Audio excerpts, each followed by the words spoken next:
Hello friends, আজকে আমি narcissistic ডিসঅর্ডারের সম্পর্কে কিছু কথা বলতে চাই।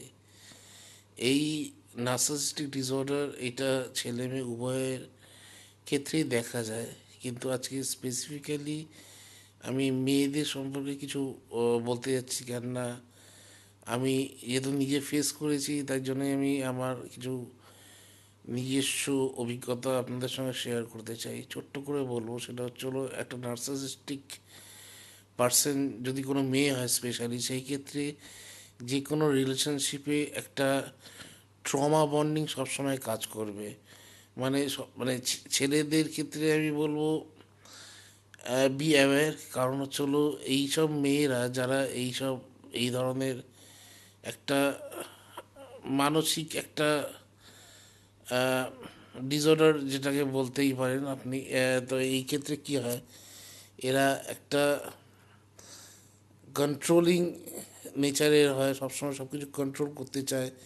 এরা সবসময় চায় ভ্যালিডেশন। ভ্যালিডেশন মিন্স সবসময় আপনারা তাকে নিয়েই ব্যস্ত থাকবেন, তার বাইরে কিছু ভাববেন না, নিজের সুখ স্বাচ্ছন্দ্য সব ত্যাগ করে দেবেন, সবাইকে ছেড়ে দেবেন। তারা চায় যে তারা যেটা বলবে সেটাই ঠিক, বাকি সব ভুল। তাদের হ্যাঁতে হ্যাঁ মেলাতে হবে, আপনার কোনো কথার ভ্যালু থাকবে না। আর এরা কিছু ট্যাক্টফুলি, এদের একটা কিছু অস্ত্র আছে তার মধ্যে, যেরকম হচ্ছে হলো আপনার লাভ বম্বিং, গোস্টিং, ম্যানিপুলেশন, তারপর সেলফ ডাউট ক্রিয়েট করা। প্রথমে আপনাকে লাভ বম্বিং করে আপনাকে খুব স্পেশাল ফিল করাবে, তারপর যখন আপনি টোটালি ওনার কন্ট্রোলে চলে যাবেন, মানে খুব বিশ্বাস করবেন, তখন হঠাৎ করে আপনাকে গোস্টিং করবে। মানে হঠাৎ করে আপনাকে ভ্যালু দেবে না, আপনার সঙ্গে কথা বলতে চাইবে না।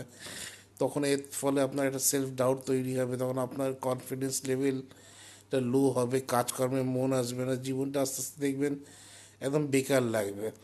কিন্তু কারণটা তৈরি করবে কিন্তু তারাই, কারণটা ওরা নিয়েই হবে। কিন্তু পরে যখন এর একটা হয় না যে every action goat equal and opposite reaction, এরপর যখন আপনারা সহ্য করতে করতে একটা মোমেন্টে গিয়ে যখন আপনি রিয়াকশন নেবেন, তখন উল্টে ম্যানিপুলেট করে আপনার কথাটাকে ওরা নিজে ভিকটিম সেজে আপনাকে দোষী সাব্যস্ত করবে। এতে ধীরে ধীরে ধীরে ধীরে আপনার মধ্যে সেলফ ডাউট ক্রিয়েট হতে হতে হতে আপনি ভেতর থেকে ভেঙে শেষ হয়ে যাবেন। তো তাই আমি বলবো, যদি রিলেশনশিপটাকে বাঁচাতে পারেন খুব ভালো, ধরে এরকম রিলেশনশিপ থেকে বেরিয়ে আসাই বেস্ট। ছেলেদের ক্ষেত্রে বলছি, ধরে নিজের আনন্দ, নিজের পরিবারের আনন্দ, সবাই সব কিছু শেষ হয়ে যাবে। এটুকুনি বলার ছিল, বাকিটা পরে বলবো। বাই।